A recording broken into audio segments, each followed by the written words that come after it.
Am I? How y'all doing? Let's scoot down here a little bit. Let me get a little bit closer to y'all. The weather has been so shit, like all week. And today it's nice. It's nice. The rest of this video is gonna be inside, cause like it's been bums. Weather's been bums, but today, you gonna have to turn that off. Today, yeah, if you hear children in the back, that's because there's children in the back. A couple of weeks ago, I saw a clip of Nicole Kidman pledging to work with more female directors. She said something about working with at least like one female director like a year. And that really got me thinking, because it's so easy to treat men as the default, especially when it comes to the arts. You have to make a concerted effort to balance out the genders. Basically, it's kind of like the same thing with race, of course. I mean, we live under a patriarchy, and we live under a white supremacist society. Hi, good morning. How are you? White supremacy. So you have to go out of your way to find people of color, basically, because white is the default, and when it comes to gender, male is default. So I hope I'm making sense, and I hope editing Wahoo can cut something together here for me, so I'm explaining myself clearly enough. But seeing Nicole make this pledge really made me take a second look at my first of all at my library and also at like just like my recently read, just the books that I've read in the past year, 2 years, whatever. And I found that like about 70 to 80% of them were written by male authors.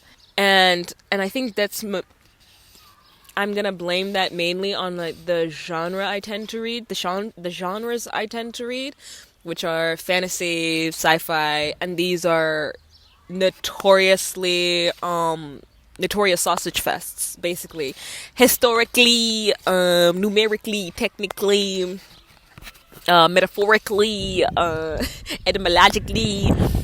These genres are sausage fests, and I think that is a lame ass excuse on my part. I know that, but also, no, it's just a lame ass excuse on my part. So this video is gonna be me reading exclusively from female authors, with the express intention of spider! No! It went under the blanket. This is why people don't come outside. There's spiders out here. Well,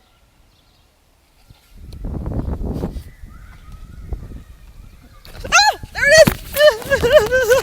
Somebody do something!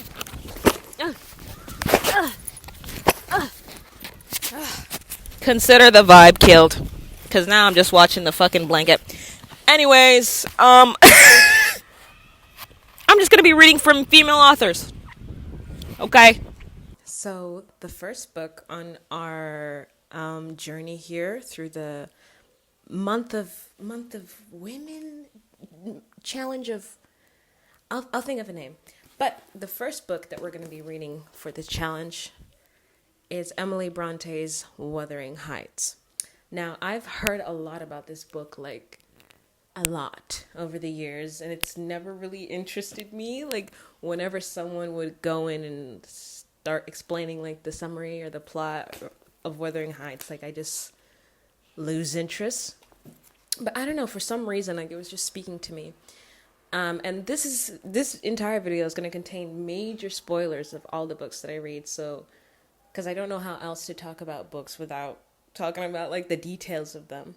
So if you're interested in any of these books, maybe read them first before you watch this video. Or just watch this video, who cares? Okay, so I'm just going to read the summary of this book. Heathcliff, an orphan, wild and unkempt, is taken in by Mr. Earnshaw and raised as his son at Wuthering Heights on the bleak Yorkshire moors. He is drawn to Earnshaw's daughter Catherine, and as the pair grow up together, they become bound by an intense and passionate love. When Catherine's father dies and Heathcliff is condemned to servitude, a social disparity drives a wedge between them that will eventually become their downfall. Now, the part that says their love story is a little bit interesting to me because they are, for all intents and purposes, siblings. They are adopted siblings. And I want to talk about a little bit about Mr. Lockwood, who is the one we're getting this story through. And he's just like a terrible, terrible house guest. In the first chapter, he arrives at the Wuthering Heights, and Heathcliff is just a terrible curmudgeon. He's like, meh. And Lockwood asks if he can come back again, and Heathcliff is like, no. And Lockwood comes back anyways, and then he gets bit by the dog, and he's just like a terrible guest, and like a terrible. Nobody in this book is good. Nobody in this book is wholeheartedly good. Except Mrs. Dean, of course. Mrs. Dean has my heart. She is the one and only person that's like sane in this book. She was Heathcliff and Catherine's governess. And so she knows their entire history, and she is telling this story to Mr. Lockwood because he wants the gossip. He wants the hot goss. He's like, what's going on here?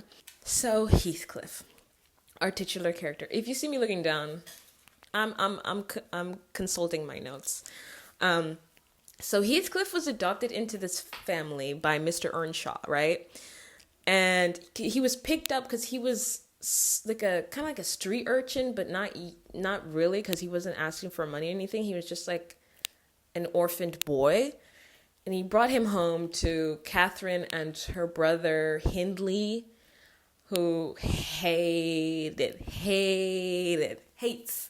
Heathcliff. And Mr. Earnshaw, the dad, he showed like great favoritism towards Heathcliff because he believed that everybody else hated Heathcliff, which is true. They did hate him. So that really drove a wedge between Heathcliff and his would-be siblings, because they saw him getting treated so well by their dad, and that really drove Hindley crazy. I mean, he like physically abuses Heathcliff. He like punches him, he talks down to him, he's very abusive. And at first Heathcliff was very, quiet and reserved, and he didn't really say anything, and that made him more pitiable to people that were witnessing this like abuse. Mainly Mrs. Dean and Mr. Earnshaw, the dad, were very much on Heathcliff's side. But the closer that Heathcliff got to Catherine, the more rambunctious and just wily he got, because Catherine herself is quite the situation. She's quite the situation. And at first, when I first picked up this book, I had read Jane Eyre a couple years ago, and I did not like Mr. Rochester at all. I hate Mr. Rochester. I hate if Mr. Rochester has 0 haters, that means I'm dead. Like, I hate Mr. Rochester, and I was afraid that Heathcliff would kind of be a twin of Mr. Rochester because of the way that he was, acting at first. But it pains me to say that Rochester is not as bad as Heathcliff, because Heathcliff, he is so cruel, and he's manipulative, and he talks down to people, and he treats people like shit.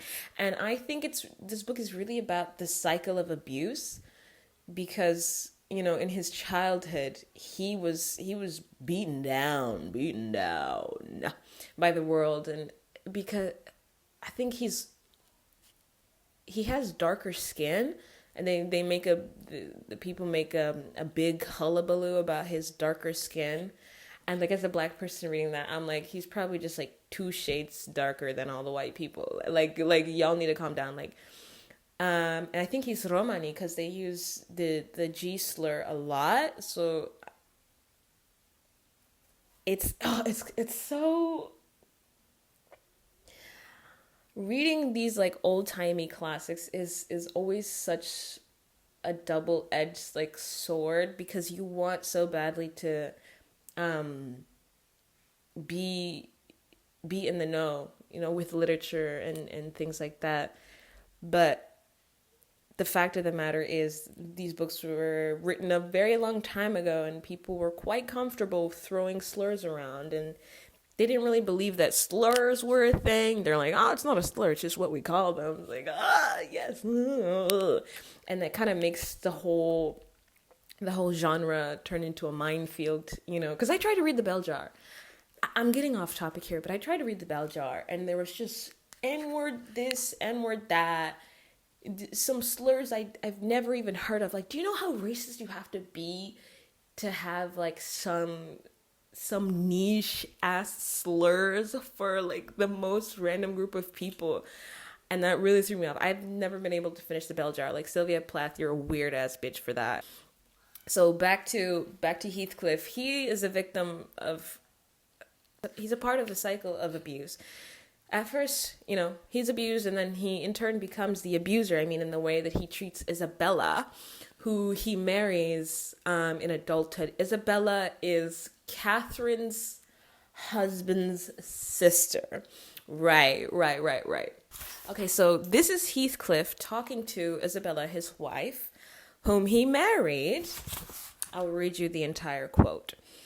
I can hardly regard her in the light of a rational creature. So obstinately has she persisted in forming a fabulous notion of my character and acting on the false impressions she cherished. But at last I think she begins to know me. I don't perceive the silly smiles and grimaces that provoked me at first, and the senseless incapability of discerning that I was in earnest when I gave her my opinion of her infatuation and herself. It was a marvelous effort of perspicacity to discover that I did not love her. I believed at one time no lessons could teach her that, and yet it is poorly learnt. For this morning she announced as a piece of appalling intelligence that I had actually succeeded in making her hate me. A positive labor of Hercules, I assure you. If it be achieved, I have cause to return thanks. Can I trust your assertion, Isabella? Are you sure you hate me? If I let you alone for half a day, won't you come sighing and wheedling to me again? I dare say she would rather I had seemed all tenderness before you. It wounds her vanity to have the truth exposed, but I don't care who knows that the passion was wholly on one side, and I never told her a lie about it. She cannot accuse me of showing a bit of deceitful softness. The first thing she saw me do on coming out of the Grange was to hang up her little dog, and when she pleaded for it, the first words I uttered were a wish that I had the hanging of every being belonging to her except one. Possibly she took that exception for herself, but no brutality disgusted her. I suppose she has an innate admiration of it, if only her precious person were secure from injury. Now, was it not the depth of absurdity, of genuine idiocy, for that pitiful, slavish, mean-minded brach to dream that I could love her? Tell your master, Nellie, this is Ellen, that I never in all my life met with such an abject thing as she is. She even disgraces the name of Linton, and I have sometimes relented from pure lack of invention in my experiments on what she could endure, and still creep shamefully cringing back. But tell him also to set his fraternal and magisterial heart at ease, that I keep strictly within the limits of the law. I have avoided up to this period giving her the slightest right to claim a separation, and what's more, she'd thank nobody for dividing us. If she desired to go, she might. The nuisance of her presence outweighs the gratification to be derived from tormenting her.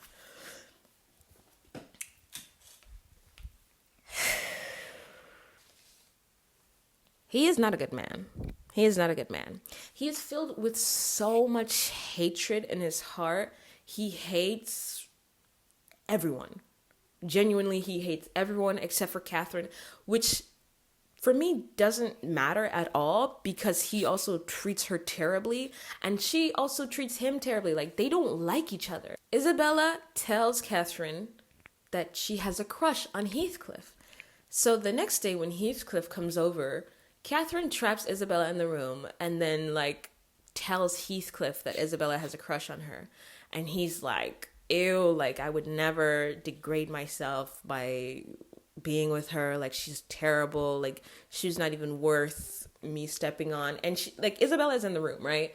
And Catherine is like gripping this poor girl's arm to like show her and embarrass her in front of Heathcliff and so she can know that like Heathcliff, I'm not keeping you from Heathcliff. Like this guy is terrible. Like you don't believe me when I say that Heathcliff sucks. And Catherine told Isabella the day before, like, no, Heathcliff sucks. He's terrible. Like you do not want that. Like you do not want him.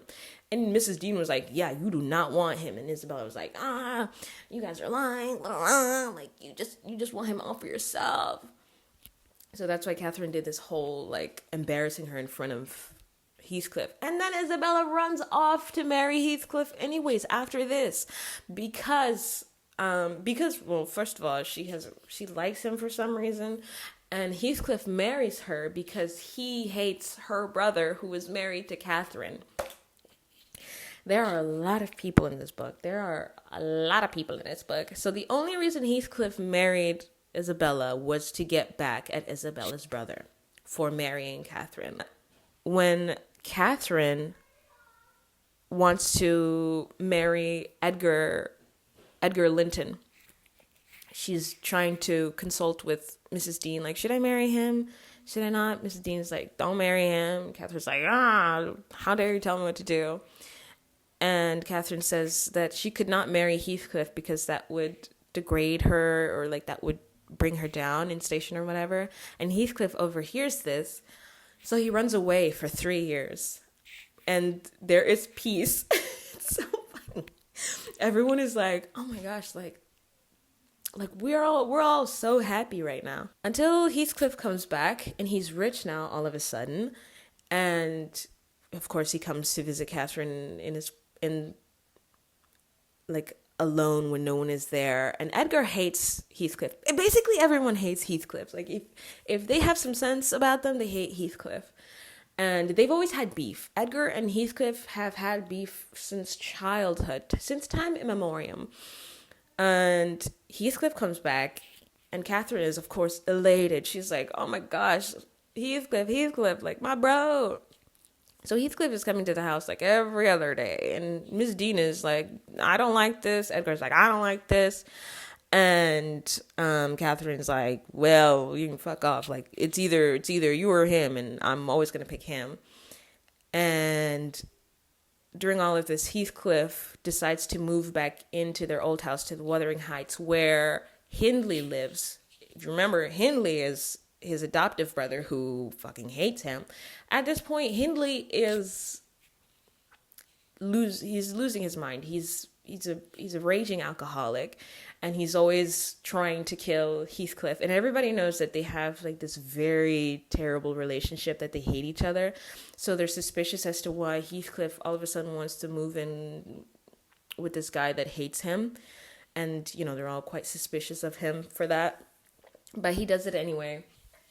And all is well, low-key, kind of, until Catherine finds out that Isabella has feelings for Heathcliff, and they run away together, and they get married, and then they move back. What is it? Like a year later or something, they move back into the Wuthering Heights, and Isabella is like, I'm miserable. Like, why did nobody tell me that Heathcliff sucks? And everybody's like, bro, we tried to tell you. You said you wanted him. It doesn't matter.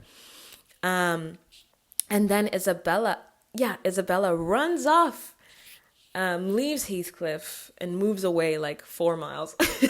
But back then, 4 miles was like a 3 days ride by horse carriage. And she basically lives happily ever after. And Catherine and her husband, Edgar, have this fight about Heathcliff. And he's like, Heathcliff can't ever come back. I don't want him in this house. Like, he's not allowed back. And so Catherine starts to get really ill, and she's like, I don't use this word lightly, but she goes cray-cray. She's cray-cray. She's like muttering and seeing things that aren't there, and she's pulling out pillows pulling feathers out of her pillows. And Edgar doesn't come visit her because she locks herself up in her room and like starves herself and stuff. And Edgar doesn't come visit her because he's like, oh, she does this all the time. But when he finds out that like she's like actually like really sick, he gets mad at Mrs. Dean, like, oh, why you ain't tell me she was sick like this? She's like, what? How am I the one to blame for this? Like, what the heck? And apparently Catherine is pregnant at this point. We don't Miss Bronte doesn't really divulge that she's pregnant until after she gives birth.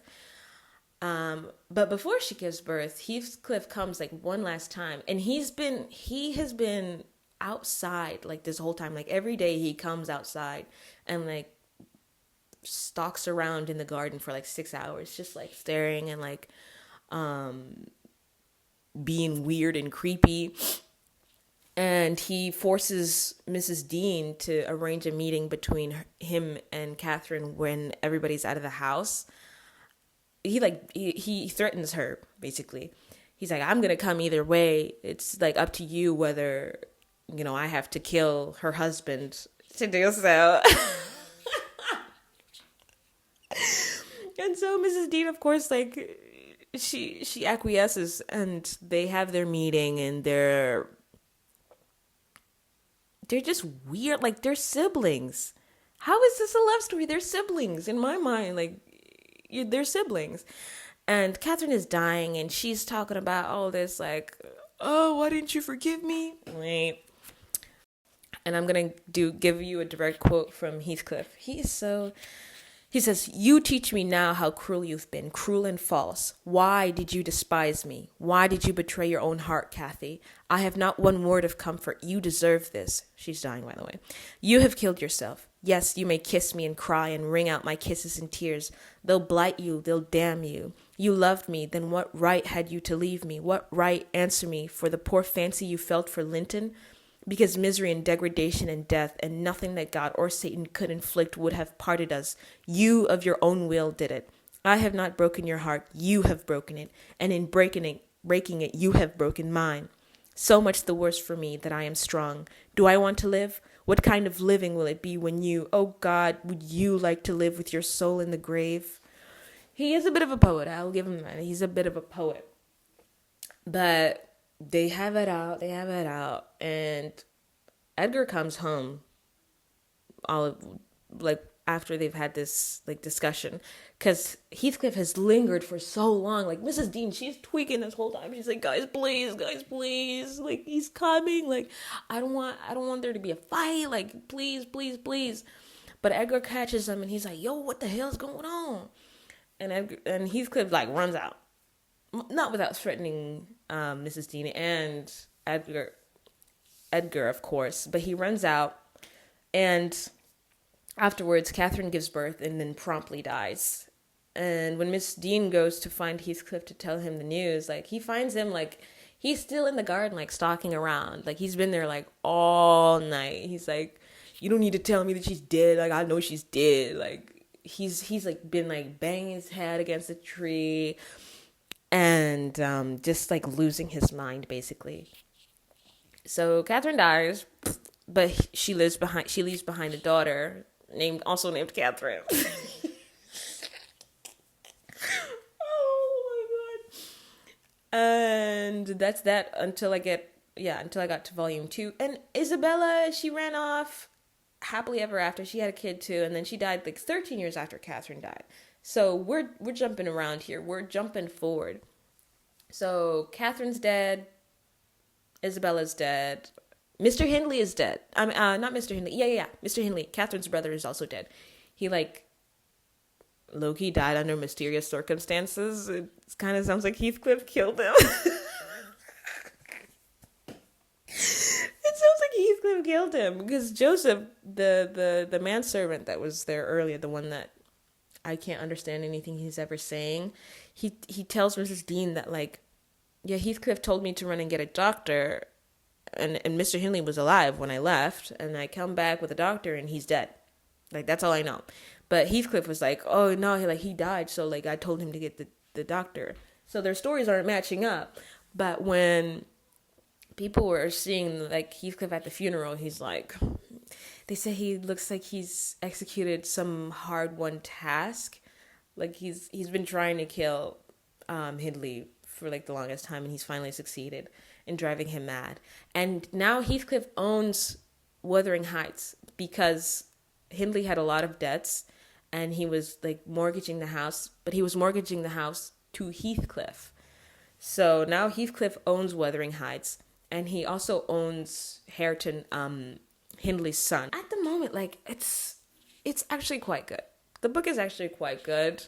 I do like it, but I just don't understand this whole love story between Catherine and Heathcliff. Like, they are so cruel to each other. Like, they don't respect each other. Like what? The people that think this book is a love story, I really want to hold your hand. I really want to, like, come on in.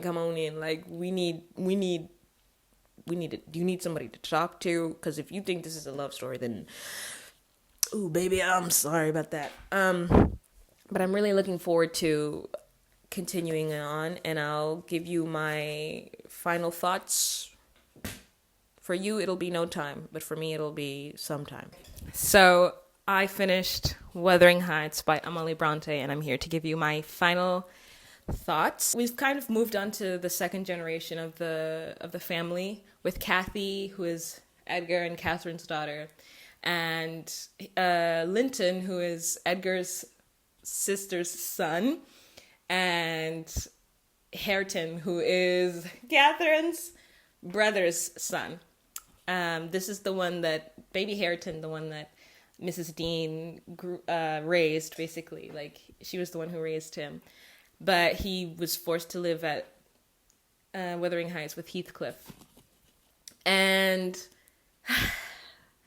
things get very, very dicey when Kathy and her cousin Linton kind of start writing love letters to each other. And everyone is against this, except, everyone is against this. Mrs. Dean and Kathy's dad, mainly. Those are the main people that are against it. But Heathcliff sees this as an opportunity to get further revenge on Edgar for marrying Catherine in the first place. So he encourages this relationship. He encourages them to keep writing letters to each other. And Linton is like very, very ill. He's Heathcliff's son, and Heathcliff hates this kid, right? He hates this kid, but he's using Linton to get to Kathy so he can get revenge on Edgar once more. And so he's the one writing Linton's letters. Like, it's quite clear because of the way the letters are written that it's Heathcliff writing them, because he writes them in a way it's like an adult writing, you know. Mrs. Dean convinces Kathy to give up this connection, right? Because she knows that she doesn't want Kathy to get mixed up in anything that Heathcliff is involved in, because she knows how much Heathcliff hates Kathy's dad. And she has like a sense that like this is not going to end well. And one day, Kathy manages to go to Wuthering Heights with Mrs. Dean, and Heathcliff kidnaps them. He kidnaps Kathy and Mrs. Dean, holds them hostage, waiting for, trying to force Linton and Kathy to get married very quickly because Linton is clearly dying, and so is Kathy's dad. Edgar is also dying, and so Heathcliff wants them to get married before Linton dies. So everything that is Kathy's goes to Linton, which then goes to Heathcliff, because her dad is dying. So everything that he leaves to her will go to Heathcliff if she's married to Linton when he dies. So he holds them hostage for like 2 to 3 days, and Kathy's like, bro, I just want to see my dad. Like, I'll marry Linton. Like, I don't even care. Like, I'll marry him. Just like, please let me see my dad, because he's on his deathbed. He's dying, and he holds her hostage until literally the last moment. When by the time she gets home, She says a couple words to her dad, and then he dies. And it's just so fucking sad. It's so sad because her dad was a good dad. He was a good papa. He was like, well, if you really love Linton, then like fine, but just be careful and like don't don't fall under the spell of Heathcliff. And he's just a good dad. But he dies, of course. And after he dies, his house goes to Heathcliff, and Heathcliff is like, meh. I'm gonna rent. I'm gonna become a landlord. Like, of course, he'll become a landlord because he's already terrible. He's not terrible enough. We need to make him a landlord. Kathy is forced to move into the Wuthering Heights, and Heathcliff forces Mrs. Dean to stay at the old residence. He's like, I don't want you. I don't want you over there, like talking to her and stuff. Like, no, you're gonna get into her head. And so Kathy is married to Linton now, and he's so terrible. But it's again like that cycle of abuse. It's because Heathcliff threatens Linton, like, if you don't get her here, if you don't get her to be happy, if you don't get her to marry you, like, I'm gonna beat you into oblivion. And so Linton, he does everything in his power to kind of like protect himself from his terribly abusive father.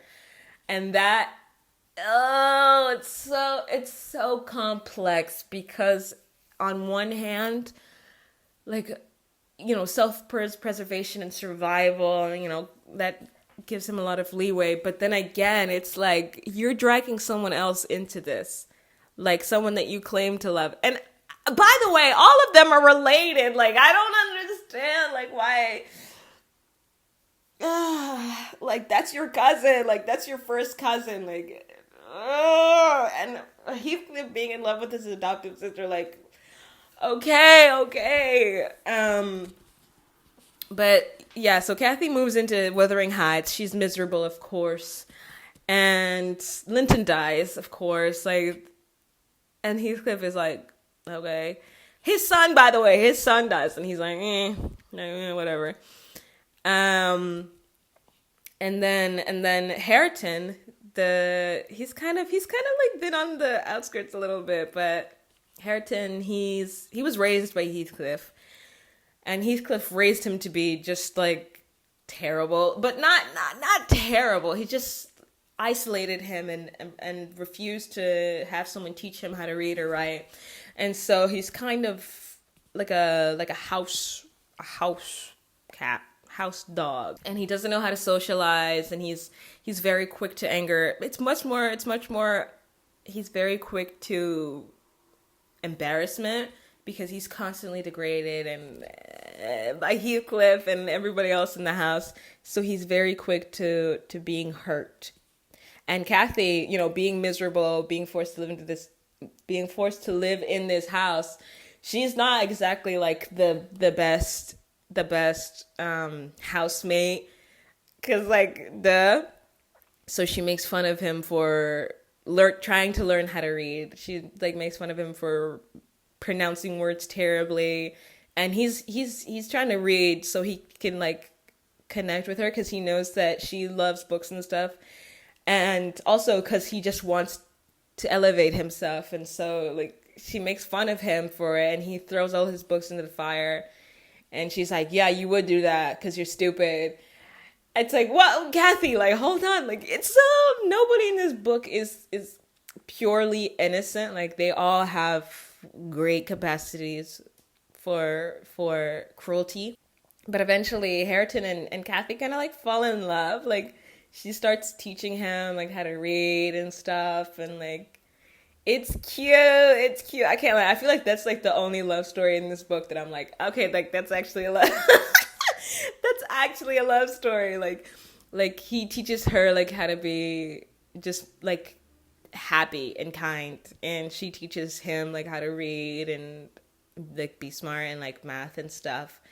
And at this point, Heathcliff is kind of he's on the decline. He's on the mental decline, and he just like walks around outside for hours at a time, just like smiling and like looking at nothing, and people are like, what the fuck is going on with him?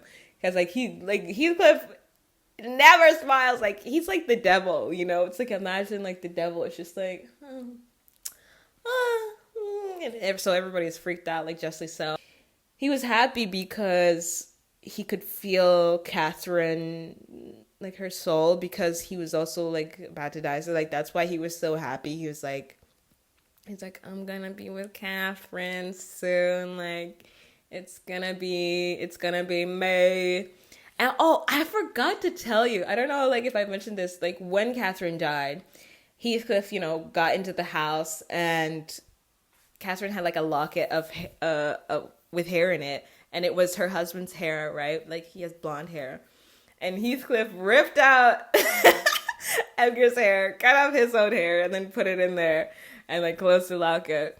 So she would go to the grave with just his hair in it. But Mrs. Dean found Edgar's hair like on the floor, right? And she puts his hair in there with Heathcliff's, which I think is just so poignant. Like, oh, bitch, like Mrs. Dean, she's like, ah.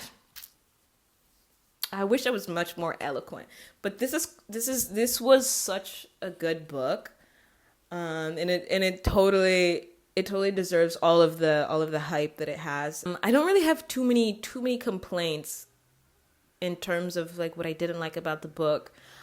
I think just what I didn't like about the book was Heathcliff. Like it's the incest. That's what I didn't. It's the incest. That's what I didn't like about the book. That was like the main like drawback. Even when I was like, oh, that's cute, I was like, well, their parents are siblings, so like okay. I just wish people weren't related. Like it's just a family affair. This whole thing has been a family affair, and I was glad that Heathcliff, he wasn't even punished. He got everything he wanted. He got his revenge. He got his money. He got the land. He got everything he wanted, except Catherine, of course. But then in the end, he did get her anyways, because like he died and like was able to be buried next to her. Like even though like the plot that she had was just for her and her husband, like he literally, oh my god, he literally like forced the hand of the law or whatever to have himself buried next to Catherine. And I was like, okay. But yeah, it was such a good book. If you want to read Wuthering Heights, read it. But I think you should definitely be of a mind to read it. Like, don't force yourself to read this book by any means. You should definitely be like, okay, I'm finna read Wuthering Heights. Because it's one of those books. It's very old timey. Of course, it's a classic. It's very old timey, and the language is very different from our modern language. So you're gonna have to put your thinking cap on, baby. You're gonna have to have some brain cells in there if you're gonna embark on this journey. But yeah, this was our first book, going well so far. I'm excited to keep going. Okie dokie. Okie dokie, ladies and gentlemen. The second book of our journey is The Left Hand of Darkness by Ursula K. LeGuin. Now, I can't lie. I'm coming to you after having read this book. I wanted to be like, now let's see. I'll come back and I'll tell you about the book. I read the book. Okay, like, I'm sorry. I read it last night. I read it yesterday, this book. But can we talk about like how ugly this book is? Like this whole publisher, like Golan's publisher, like who told them that neon yellow fucking yellow was a good like idea? Like, oh, because it's sci-fi, we must use like sci-fi color. Like, it's so ugly. I think that went a lot towards why I didn't pick it up for a long time. But The Left Hand of Darkness is about this guy, Genli AI. And it could be Genli I don't know. But in my head, I kept reading it as AI because of the world that we live in. Like, I'm like, Genli AI. So he's been sent to this planet that his people call Winter to convince these people to join their space guilds. and like Dune to join their space guild and be a part of like this great network of planets that shares like communication and information and whatnots and what have you nots. The name of this planet that he's on is like Gethin. Yeah, he's on this planet called Gethin, and the whole book is a lot about gender and the gender neutrality of it all. Like, not gender neutrality, it's like gender fluidity. It's the gender fluidity of it all. Because the Gethanians on this planet, they are neither male nor female. They kind of like go in and out of the binary, like depending on like if they're like in heat or not. And they call it like Kemer on this planet. It's called Kemer. Like when you're horny and like you want to like sorry, I need to be more mature about this, but their sex is like changed and determined when they're in heat, basically. So the rest of the time they're very androgynous, and that's kind of like their whole thing. The whole thing of the book is that they're this androgyny, and it's not a big deal to them. It's just a big deal to Genli, so it's now a big deal to us. But for the Gethanians, like, it's just a way of life. You know, they have like mating houses, like where people can go to if they're in heat, and they can like, you know, do their thing. And it's just like it's a very normal part of their society. And Genli is like really like, he's really taken with this concept. And the Gethanians themselves, they are taken with the concept that he just stays like one gender. Like, he's just a guy like all the time. Like, they're like, so you always have a cock and balls? Like, always? Like, he's like, yep. They're like, gross. Like, that's so, like, they call people that are always in this form, in this like gendered form, like perverts. Because it's like, okay, so you're always like ready to fuck. Like, that's gross. Like, you're always like, any time of the year, anything, like any time of the month, like, tomorrow you could fuck right now. Like, that's gross. Like, it like really grosses them out. Like, they call them perverts, which is so funny. And I think for when this book was published, I think it was published 2006. Let me double check. 1969 this book was published. Well, that's when she got the copyright, Ursula K. LeGuin. And can I say, for the longest time, I thought Ursula K. LeGuin was a black woman. Because, like, can you imagine my surprise, like, when I Googled this book after reading it, and, like, an old white lady popped up. I was like, ah! With a name like Ursula K. LeGuin? Bitch, you better be black. Anyways, so Genli, he is here on Gethen to get the people of the entire planet to like agree to, it doesn't have to agree to join the guild. I'm just going to call it the guild, the space guild. And at first, you know, there's this one nation, the Karhide,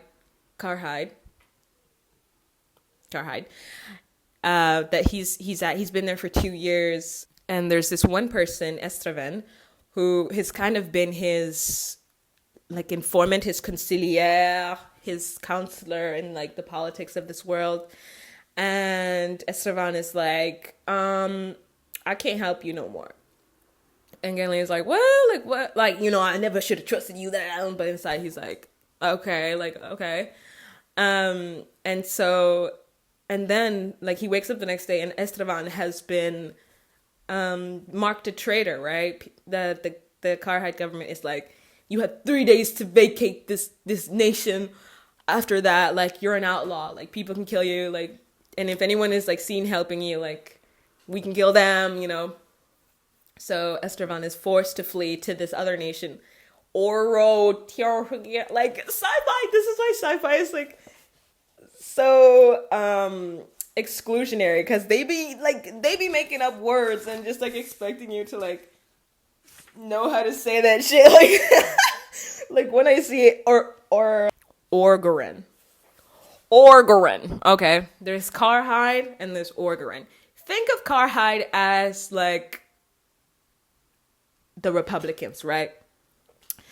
The Carhide, they're very, like in your face, and they just like say shit that like they say shit off their chest, right? But Orgerans are more like Democrats. It's like, have you ever seen that one Instagram post? It's like Republican side is like, oh, we're gonna bomb you and your family, and you're never gonna be able to see them.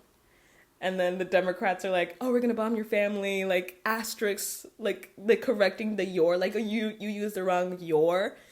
We're gonna bomb your family with the correct grammar, of course, and you're never gonna see them again. It's like, okay. So the Orgoran, oh my god, the Orgata. I've never said these words out loud before. My furniture is about to start levitating. The Orgata, they're very much like, oh my gosh, we are so pleased that you're here. Like, and like we're like, we're just so honest, and we're gonna do the right thing. And it's just a lot of lip service from them. Nothing ever really materializes out of that. And and then like they throw him in jail when they see that the tide is turning, and like the secret police are like, oh, he's a traitor. He's been sent here from the Carhide government to like make you guys look like fools by listening to him. And of course, the Carhide government sent the secret police. Like, they are the ones that are there to like make fools of the Orgerans. But the Orgerans are like so infiltrated by the secret police, and they're more concerned with saving face than they are with like progress, basically. So they throw Gimli in jail, right? They throw him into this voluntary farm where he's like forced to work like just actually like the hours aren't crazy and the work isn't crazy. Like the living conditions aren't terrible, but they're just bad enough to like keep him not well. Like they feed them good food, but they don't feed them enough food. They clothe them, but the clothes aren't suited for the climate of the planet, which is called winter, because that bitch is always like it gets down to like negative 60 degrees Celsius like regularly. Their ice caps are at the equator, bitch. Like it's over for them. And they inject him with stuff, like interrogate him, and like he's not meant to be on this planet, right?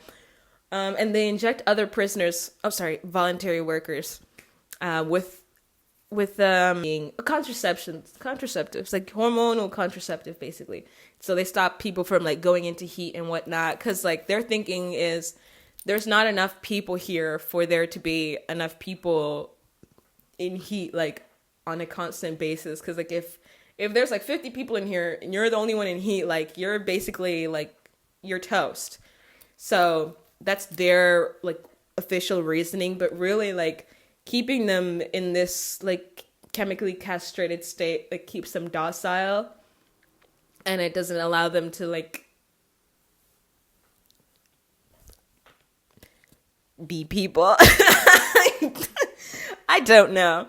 But Estevan is really the hero of our story here. Estevan, after they see that things in Orgeron are like deteriorating, because everyone that was that welcomed them in, like when they were exiled from Carhide, all those people are like, they're kind of ignoring them, and they're like, oh no, everything's fine. But like half of the government has like fled the country, and the other half is like grasping for more power. They're all getting promotions and stuff. And because they're changing their tune, and they're still like, oh no, it's fine, Estevan, and like it's fine. And so Estevan, they warned Genli beforehand that like, hey, like shit's getting weird, like you should leave. And Genli is like, how can I trust you? You abandoned me when we were in Carhide. You said, you're not gonna counsel me anymore, and then you were exiled as a traitor. Like, how can I possibly trust you? And Estevan's like, okay, like okay, like all right. And so yeah, of course. Then Genli gets sent to this internment camp, it's an internment camp, voluntary farm, work farm. And Estevan goes out of their way to like rescue them, basically, to rescue Genli and break them out. and like try to return to Karhide. But the issue is now they're like all the way in the mountains, and there's like it's like 800-mile journey to go back to Karhide to like get Genli to talk to the king because they call him the king, even though that they say that the Gathenians don't have gender, but most of the power positions they use male pronouns, so it's like okay. And Ursula K. LeGuin, she explained it in one of the passages. It was like she compared using he pronouns in this book to using him and he for God, but it doesn't mean like male, but it does. But for her, it's like he's gender neutral, which is literally not true. But I see like what she was kind of trying to say. Because when you think of God, you don't think of him as like a man, but you do use the pronoun he, but he's not a man, but he's a he. He's him, capital H. Anywho, so. What was I saying before I got onto the whole he? I'm like, he. Rarely, if ever, did we see a she, her. You know, I was like, where's she, her? Like, oh, it's gender neutral. But then I'm seeing he. Oh, okay, whatever. So, yeah. So, Estraven and Genli now have to traverse through this wasteland. They have to basically, mount... What is it called when you go up a mountain? Like when you go up Mount Everest? Yes, they have to like, what is it called? You don't hike Mount Everest, you climb it? There's like a specific word for it. That's going to kill me. But they have to traverse this iceland, like winter wasteland. And Estraven is literally like saving Genli's life. They're saving Genli's life. Like they're the ones who are doing all the math for like the food. They're the ones who stole the food in the first place, like literally 100 pounds of food, stole it. They're the ones who got like the sled to carry everything. They're the ones who set up the tent. They're the ones who got like the heater thing because they knew that Genli like is much more sensitive to the cold than Gathenians are, and like he has to be kept like at a higher temperature than any Gathenian. Estraven is fantastic. They are so cool. They are so cool. I love Estraven. But Genli, my voice do that. Genli is such a misogynist that he can't respect Estraven like fully and appreciate the efforts that they have gone through like to save his life, basically, because Estraven is smaller in stature and sometimes their voice is high and like their hands are soft, and so like Genli like doesn't respect them for that. and Genli's misogyny is subtle at the beginning a little bit. Not really, actually, no, it's not really subtle at all, because when Genli goes to talk to the king of Karhide, he notes that the king has like such a shrill voice, and like the way that the king carries themselves is like effeminate, and that like repulses Genli. Like he's like, like, oh my god, like this guy's crazy. Like this guy's a girl who's crazy. Like his misogyny just like builds and builds and builds throughout the whole novel. Like he just makes comments like that all the time. Like when he notices that a Gathenian has some effeminate mannerisms or like effeminate features, he just like disregards them entirely. Basically, he's like, ugh, girl, like, ugh, you're a girl.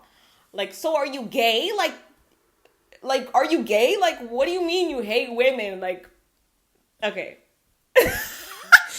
Like, anywho, so So throughout this journey through the wasteland, at a certain point, Estroven starts going into heat, or Kemmer as they call it. But they start to become like more visibly feminine. And Genly just becomes like more and more and more repulsed by them because he's a misogynist. And Estroven, like, asks Genly, like, what are women like on your planet? Like, because we don't have women. So, like, what are women like? And Genly has no fucking idea. He's like, like they're shorter and like they have like higher voices. And Estroven's like, okay. Like, okay. Again, he's like, yeah, like they don't really become mathematicians or like scientists and stuff. And like me reading it, I was like, because go on, you're getting close. Because but then he like immediately changes the subject. He's like, I never really thought about it. So, I know I've never really thought about it. And that his misogyny gets in the way of so much of his progress that he could have made if he had just like gotten over himself and just been like, okay, like, let's be real. Like, but Estroven, they get off the mountain. Estroven saves his life, even though he doesn't deserve it. I don't think Genly deserves to live. Okay, that's not true. That's not true. Like, we all have the capacity to learn and stuff, but like, he was given so much privilege. So much of this book hinges entirely on, is entirely reliant on Genly's privilege of being like a man. I'm pretty sure he's black. I don't know. He talks a lot about his dark skin and his woolly hair, which like for me, I'm like, that sounds like an afro to me. So I'm pretty sure Genly is black. I just remember I thought Ursula K. Le Guin was black. Everybody is black until proven otherwise to me. But they get off the mountain and they've been hiking like at least 6 miles a day for like 2 months about. And so they look messed up, like their lips are cracked and stuff. But the cool thing about Gathenians is that they are so hospitable because the planet is so inhospitable that it only makes sense that the people on it are like, okay, strangers, they're welcome for like 3 days. Like, you feed and clothe strangers on this planet. Like, you don't have to know nobody. Like, just go ahead and knock. Like, and they're like, hey, welcome in. And then so they after they're off this ice mountain, they're back in Carhide, and so, but they're not yet at the city center. So they spend like the next week or so just like living off the kindness of strangers. And I didn't tell you that Genly's people, they have like a ship in orbit that's like a couple hours away or something. Like, he I'm trying to start 3 sentences at the same time. He has the ability to get more people to come down, basically. But the other government that sent him to jail, they have his like radio thing.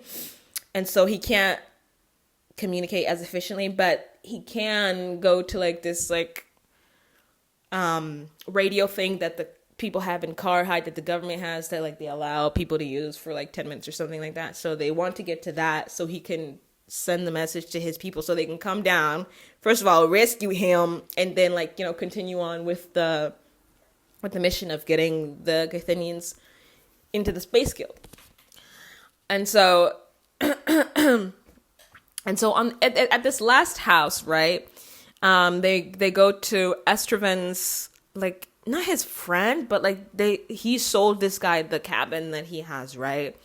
And so mind you, Estroven has been exiled from this nation. And so the guy is like, oh, not the guy. You see, I'm already, the person, ow, I just hit my neck. I think of him as a guy though. But the person that He's of course like skittish and stuff. He's like, I don't know. And so he helps them for like a day or so. And I knew he was gonna snitch.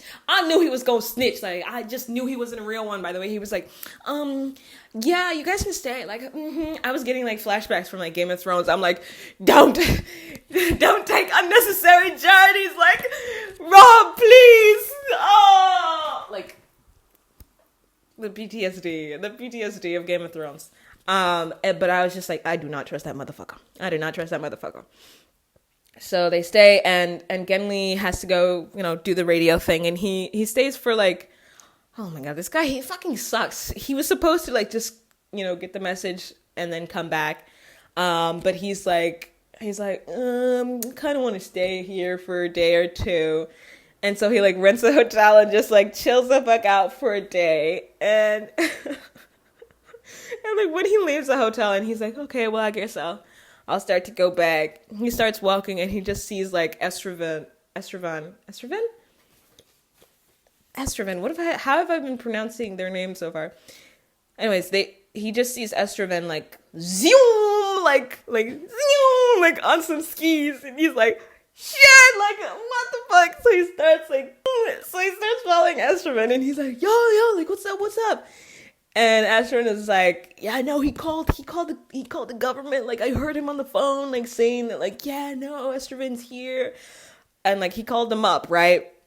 Like, I heard him, and Ganley's like, oh, my God, like, what the fuck? Like, let's go. Like, bitch, we should have been gone. But you... Anyways. So they start skating towards the Orgaran border. And this whole time, oh my god, I hate this scene. I knew this was gonna come. So Estraven's plan was like, get Genli to the spaceship, to talk to the spaceship, and then get him to talk to the king. Because now that the tides are turned again, they know that like the king will be more receptive to Genli now. Because like, the people that were against Genli, like, they're out of fashion now. So it's like, okay, so you radio your people, and then you go talk to the king, and then you wait, and then the people will come, And like, and Genli, of course, like, he's not even hearing it, right? But he's like, yeah. And me reading that, I was like, what about you? Like, you're still, like, what about Estraven? Like, he never even asked. He never even gave a fuck what happened to Estraven. He was just like, okay, like, yeah, let's get my thing figured out. But we knew as a reader, we knew what was gonna happen. So he starts, like, just zooming towards the Oran border, and they see guards, right? And so, like, they're like, hide behind some trees, and they're like, okay, we'll wait here for the guards to like go away, whatever, and they're like shivering, like it's cold as fuck on this planet, like it's cold, like it'll take 2 minutes to get frostbite like on your cheek, like it's that cold on this planet. And so like they're shivering, and then literally like 30 pages before the book ends, Genli is like, wait, what about you? Like, bitch, don't piss me off. Estraven is And so, of course, Genli realizes, like, way too late that Estraven's plan is, like, death. Like, he's just, like, they're just gonna die. And on this planet, suicide is, like, worse than anything. If your loved one, like, commits suicide and, like, you can hide it, like, it's best that you hide that they committed suicide. You should be like, they were murdered by the neighbor. So Estraven, he just starts like skiing like towards the guards, right?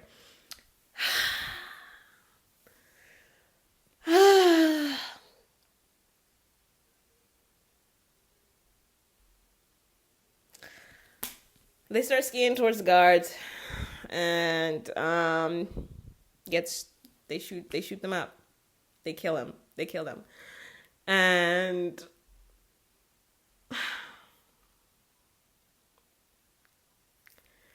I'm like, Gimli, it should have been you. Which is so, because Estroven did all of this for patriotism, right? They didn't care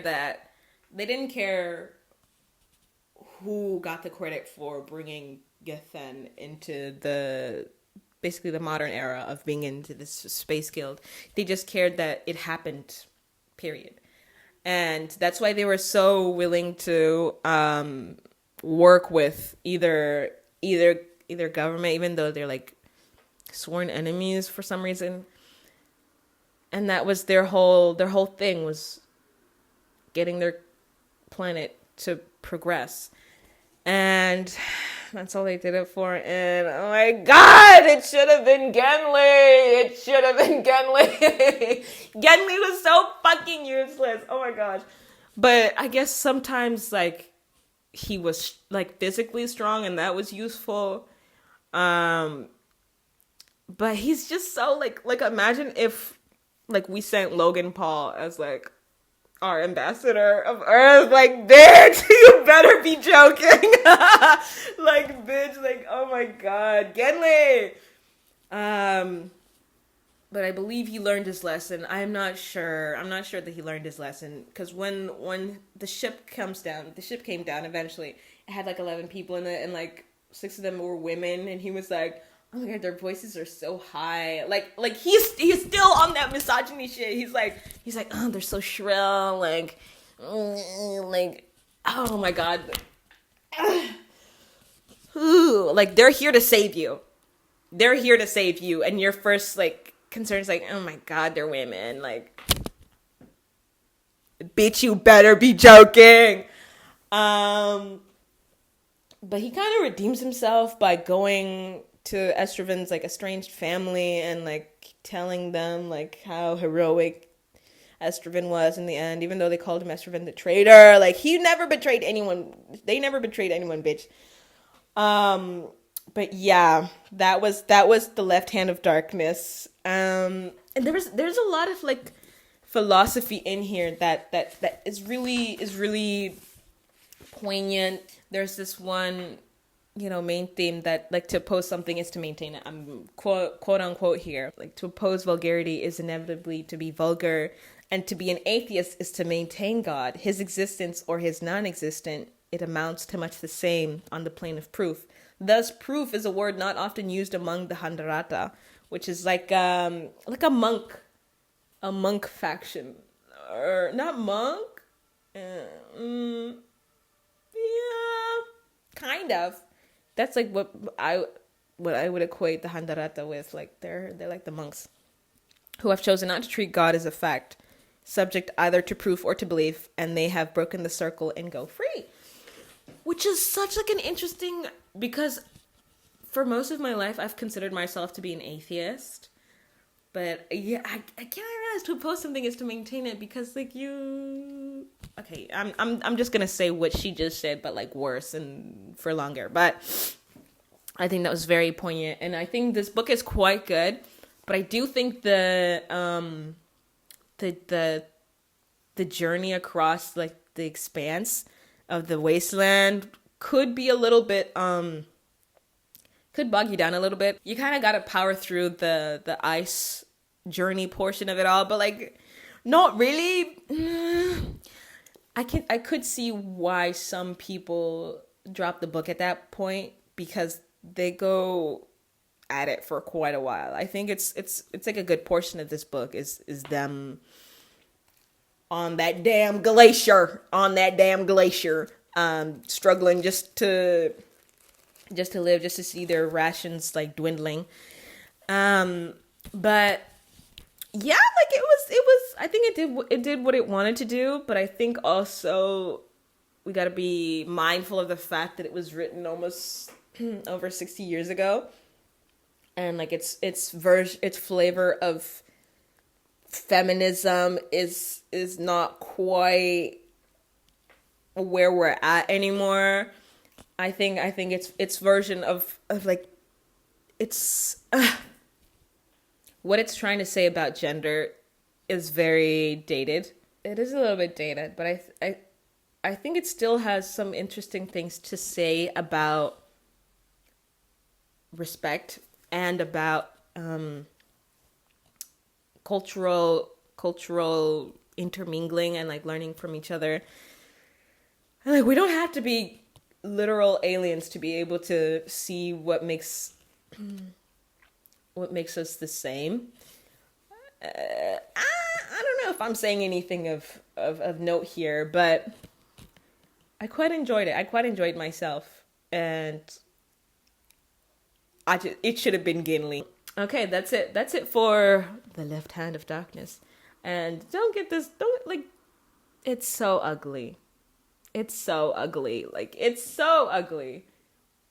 Like, I think that the cover went a long way to keeping me from reading this book. Like, I remember when I bought it, I was like, we'll just not look at the cover while we're reading it. like, we don't look at the cover when you read a book. You look inside of it. And you know, like, it's fucked when you start, like, making some bullshit, like, excuses like that for it. But, yes, on to the next one. I have no idea what I'm going to read next. But you do! Okay, so the next book in this journey that we are going on together here is All Fours by Miranda July. Now, this is the first foray into the digital into the ebook sphere. Okay, I read them on my Kindle, which is she should be somewhere around here.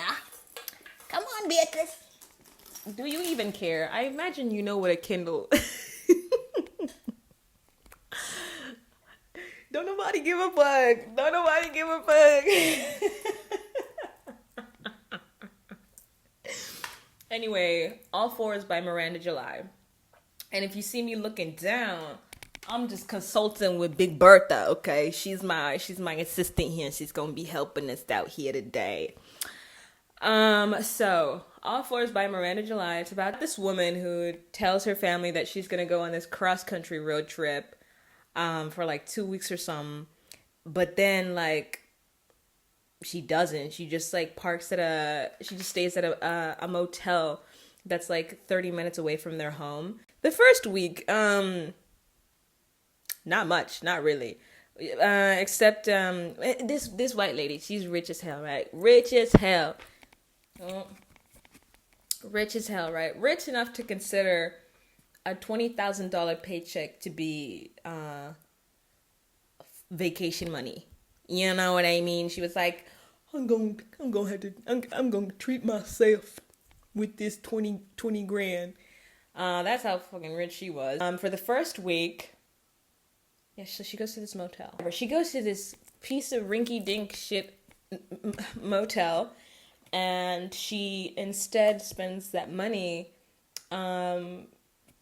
basically decorating the room that she's in and making it suit to her taste. And she hires this interior designer who is the wife of that guy that she's into. Now this guy, Davy, his name, he's 20 something. And our protagonist, I don't think we ever got her name, by the way, because in my notes I keep calling her the protagonist.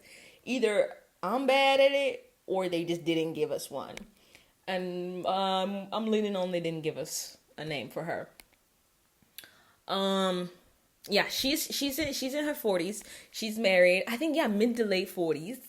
She's married. She's got a 7-year-old. Anyways, so the first week she has Davy's wife, Claire. Davy. I was trying to explain to you who Davy was. So She herself is quite famous in this world. She's quite wealthy. And the reason she was going to go on this cross-country road trip to New York was to meet this pop star, Ankara. You don't care about names. She was going to meet the pop star, right? And the meeting with the pop star had been on the schedule for like 3 years, 5 years, something like that. But it just keeps getting pushed back and pushed back and pushed back. And for me, I was like, you can cancel something once, maybe twice, and then I'm taking myself out of the race. But like it was canceled like 5, 6, 7 times. It's like postpone, postpone, postpone, and she still has it in her head that it's gonna happen. This is like a really distilled. It's like a very, what is it? A very concentrated instance that like represents the protagonist like mentality. Like she is not with the world. Like she lives in her own head. Like the delusions that like this woman feeds off of, that she makes her life out of. Anyway, so first week at the motel, Claire, the guy's wife, decorates the room for her. Like she makes this room like magnifique. But in the second week, her and Davy, like, they finally like start seeing each other. But it's like an emotional affair or whatever. And I just remembered that Davy is a dancer. He is a hip hop dancer.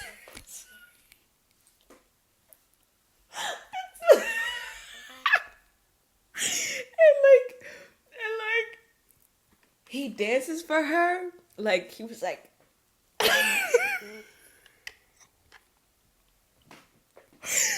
he was like, I just want to like let you, like, I just want you to know how I feel about you.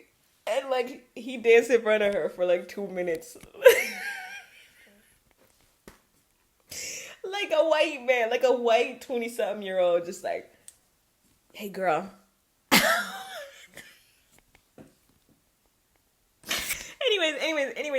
Anyways, the fact that he is a dancer, like, literally it comes up again. It's important, I swear. But it was so fucking goofy.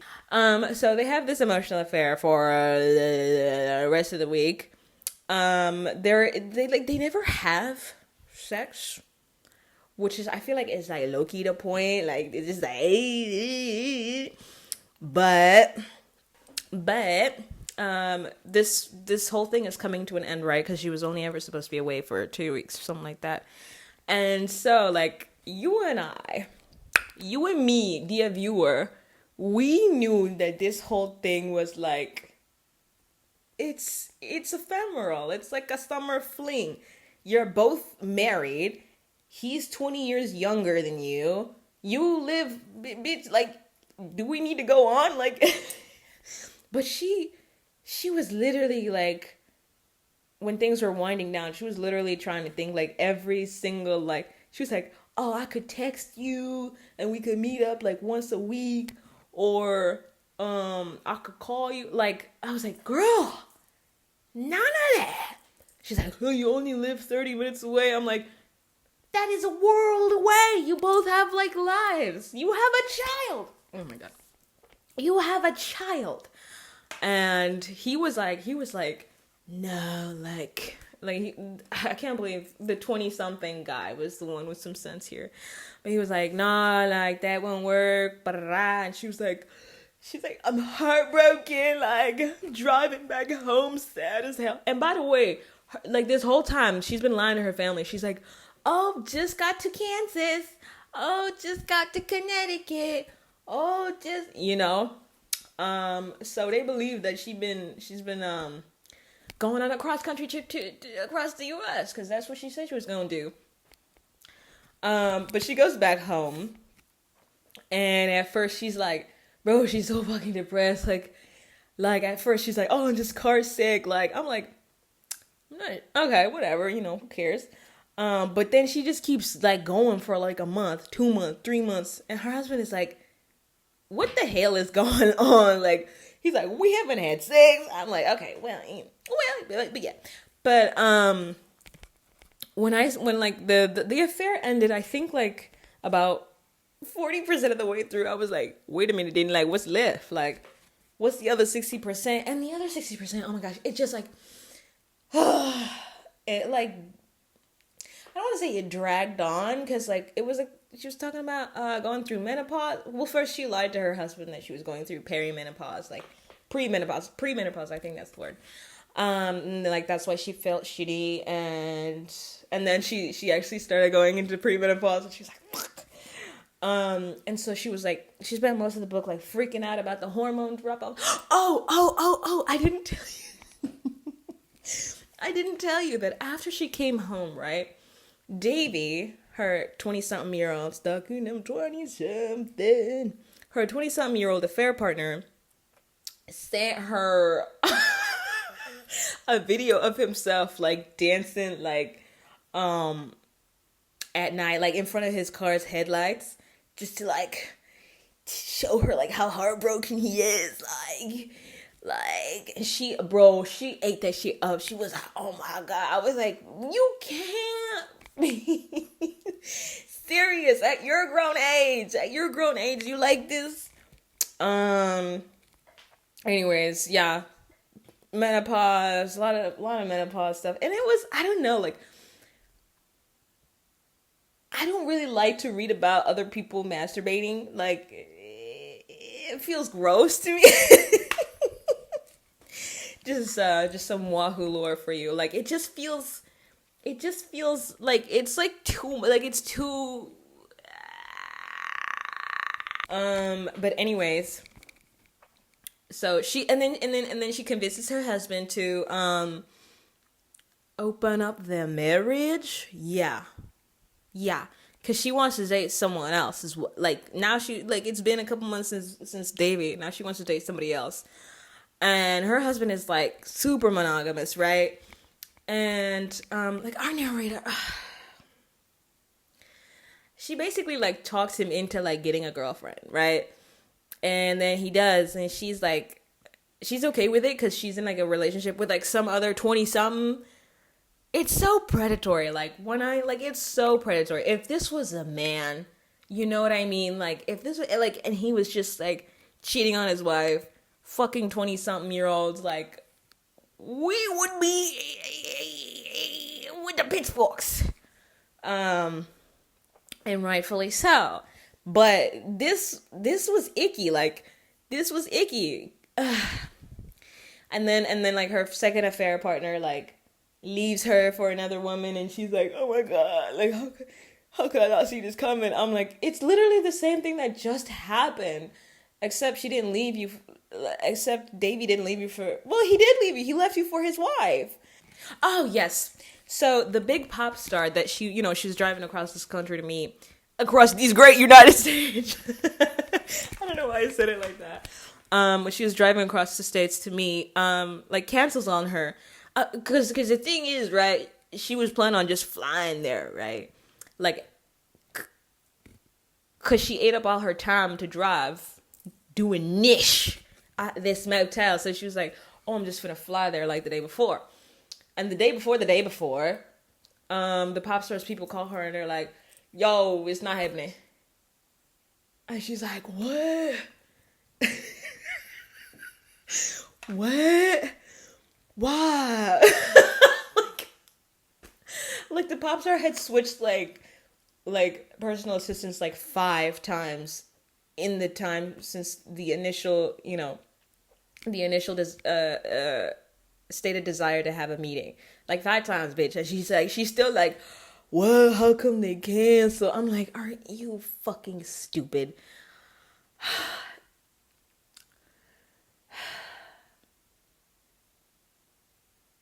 Yes, sorry, I just got really angry. Yes. So she gets to meet the pop star finally, and this whole time she had convinced herself that like the pop star like wanted to do like a project with her, and we never find out what the protagonist does for work, and like in like the most pretentious way possible. You know what I mean? It's like, oh yeah, when you're in my line of work, I'm like, you need to be quiet. Either tell me or be quiet. Anyway, I just hate when characters are like snotty. She's snotty. That's the word. She's snot-nosed little brat. And she's 45 at your big age. Anyways, I didn't know I had such big feelings about this book. Anyways, so the pop star actually just wanted to talk to her about fetal maternal hemorrhaging, which is something that happened with her and her kid, which is like when all the blood drains out of the baby and like goes into the mom, like through the umbilical cord.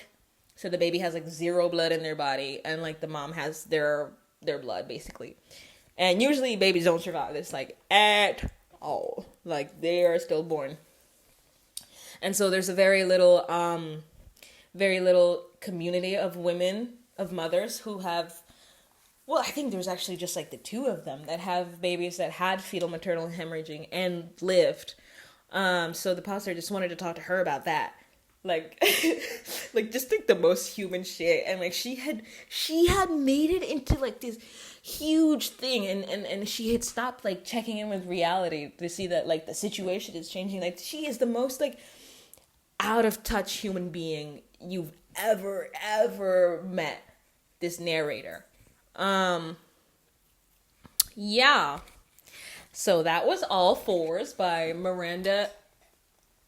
Should we? That was All Four by Miranda. July. That was a Jack Edwards recommendation. When will I learn like that? Like I should not take recommendations from anybody. I just need to find shit on my own. Like, and that's the tea. Because nobody knows me like I know me. So I just gotta like, I gotta go my own way. So the fourth book was also an ebook, read on my beloved little Kindle. Called Piranesi by Susanna Clarke. Now, Piranesi. I've been meaning to read Piranesi for like the past 3.5 years. A good friend of mine read it, and he was like, yo, you gotta check it out. And like, I think I had read like the first page or something like that back then. And I was like, I don't understand anything that's happening. I'm gonna put this down right now. But I think it was recently I saw somebody else was like, the first 50 pages are gonna be confusing, and you're not gonna understand. And you're not gonna understand anything, but you just gotta push through there. I'm like, the dang book is 150 pages. Like that's a third of the book. But it was more like the first 10 pages. Like you're like, huh? Maybe even just like the first chapter. Like, but you must release any ideas that you have about what a book. You know, like, stop trying to have all the answers immediately. You're not going to understand the world immediately. And, like, that's okay. You don't have to understand everything immediately. But we follow our character called, what is it? I learned a word yesterday. It was, like, eponym. It's like, whatever. Who cares? Wow. Focus. This guy, Piranesi. He lives in like this house. I don't want to say too much though, because this is one that I'm like, y'all should actually like really read this one. Yeah, because it was really fun. Okay, let me, because then I'm gonna be going against what I usually do. What to do today. Just read it, because it's not a long book at all. And like, yeah, this one, it's not one I'm comfortable with spoiling, because like the other ones are long and like whatever, but like these little ones, I'm like, go ahead, just give it a shot. Speaking of little ones, Small Things Like This by Clarke. When will I learn this stuff was like the hype train, bro? I will preface this by saying that because I read it on my Kindle, I was not aware of the length of the novel. Or should I say novella? One thing you need to know about Wahoo is Wahoo does not like short stories. Wahoo does not like novellas. Bitch, when you come to my house, you need to make a short story long. Okay? Anything under like low-key, anything under 150 pages, I'm like, well, if this is all you can come up with, then I'm sure it ain't that good.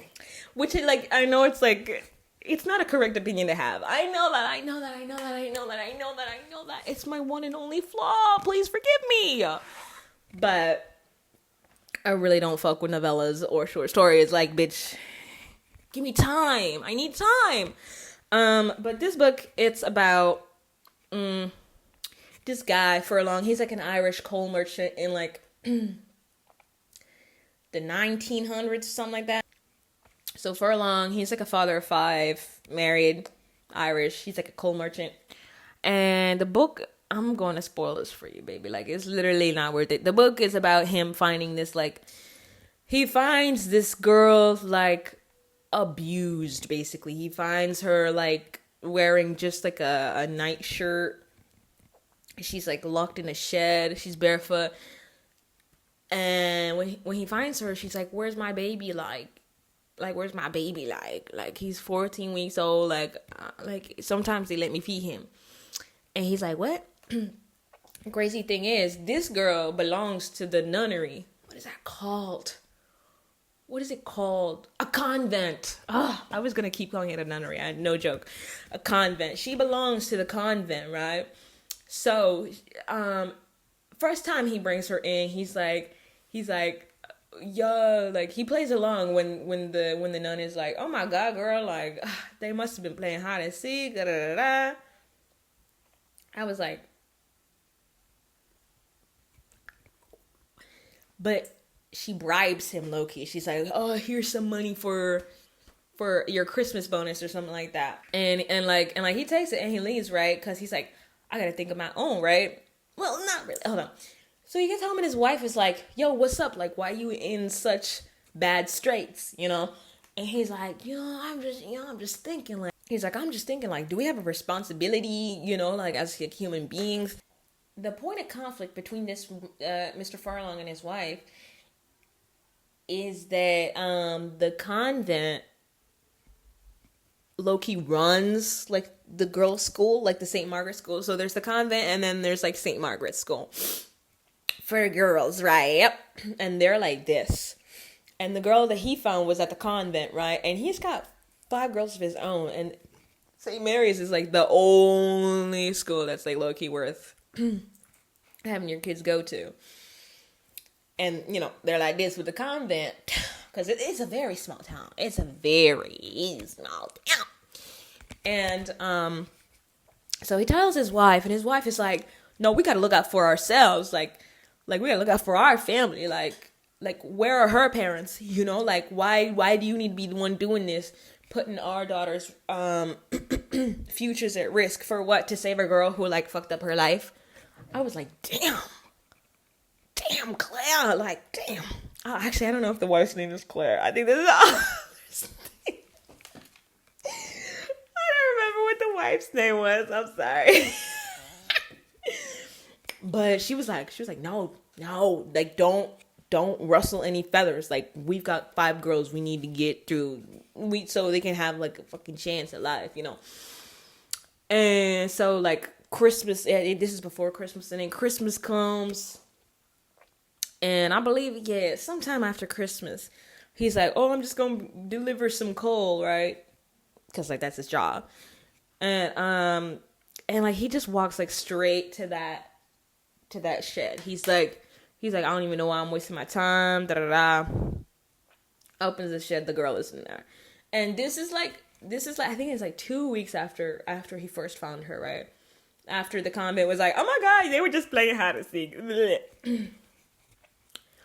So he takes her out and he walks her home. He walks her to his home. And she doesn't have any shoes, right? And so on the way there, people are like staring at him. They're like, yo, what the heck? Like, they don't even ask her if she's okay or nothing. They're just, like, talking to him like, oh my God, like, what the hell? Like, what are you doing? Like, what's up? And the book ends. Yup. Then it ends. Then it's over. He gets home. Like, the book ends with him, like, arriving at home, and he's like, something's gonna happen. Something's gonna go down. Like, this action that I've just taken is gonna change things forever. Yeah. And then the book is ended. It was such like a jarring, like, if you don't know that you're anywhere near the end of a book, like, you will literally just be thrown, like, a bucket of ice water on my face. I was like, ah! Like, I clicked next page and it was notes on the text. I was like, Eh? Um, yeah, it was fine. It was fine. I really don't fuck with novellas. Like I really don't. But I heard I did a little bit of research. It was like it's about like the residential, basically like Ireland's version of residential schools, except instead of native or indigenous peoples, it was like either Protestants or Catholics. I'm not sure which one, or just like wayward girls. I've always hated that. Like, what do you mean wayward? Anyway, like she was abused. Okay, whatever. But yeah, girl, who cares? Um, this is also the outro. I hope you enjoyed the video. Um,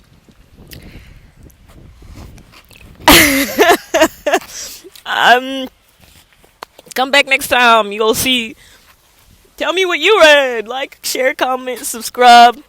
Um,